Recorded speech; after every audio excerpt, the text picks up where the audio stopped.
What is up, Green Lantern Corps? It is me, Crashy, here, talking about a few things I have on the agenda. So, we all know that there's going to be a Justice League movie coming out, and with that, I like to cover Green Lantern. I hope you guys are curious as well, and I'm also a big fan of the series Arrow.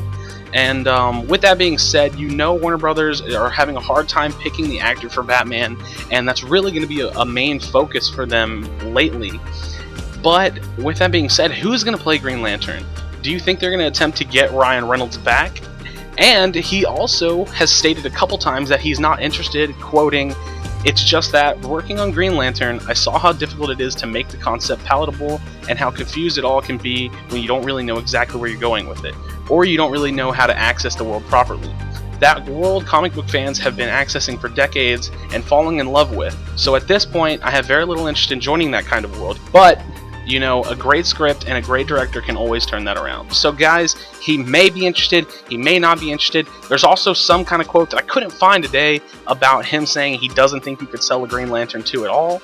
But Mark Guggenheim, I think it's the executive producer of the show Arrow, said when involving Green Lantern into the Arrow series, he said, "I would never say never. It's certainly something that we've talked about.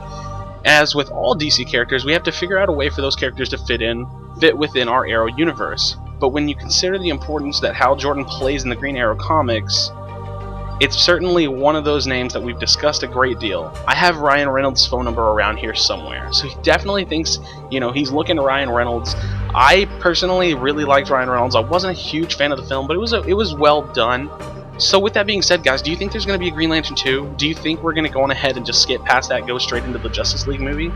Are we going to get Hal Jordan? Are we going to get John Stewart? What if there's a possibility for Green Lantern 2 to feature Kyle Rayner or Guy Gardner? And especially, what about John Stewart? What about the Sinestro Corps that we all saw at the very end of the first Green Lantern? He put on the yellow ring. Guys, the Justice League is happening 100%, and a Justice League of America without a Lantern would not be the same. Who will we have? Hal Jordan? John Stewart? Do the Green Lantern fans deserve a sequel after the first film? Should we have a Green Lantern 2 featuring Hal Jordan fighting the Sinestro Corps? A Green Lantern 2 introducing John Stewart to take the spotlight? Or will they fight to sign Ryan Reynolds for Green Lantern 2 and the Justice League movie? The possibilities are out there, and a choice will be made. Let me know what you guys think down below in the comments section. I hope you enjoyed the video, guys. I'm really curious to see what happens. You know, there's a lot of speculation about who's going to be played for Batman, but Green Lantern being my favorite character, I have to know. I'm very curious to see what you guys think, and leave me a comment below. Take it easy, guys. Peace.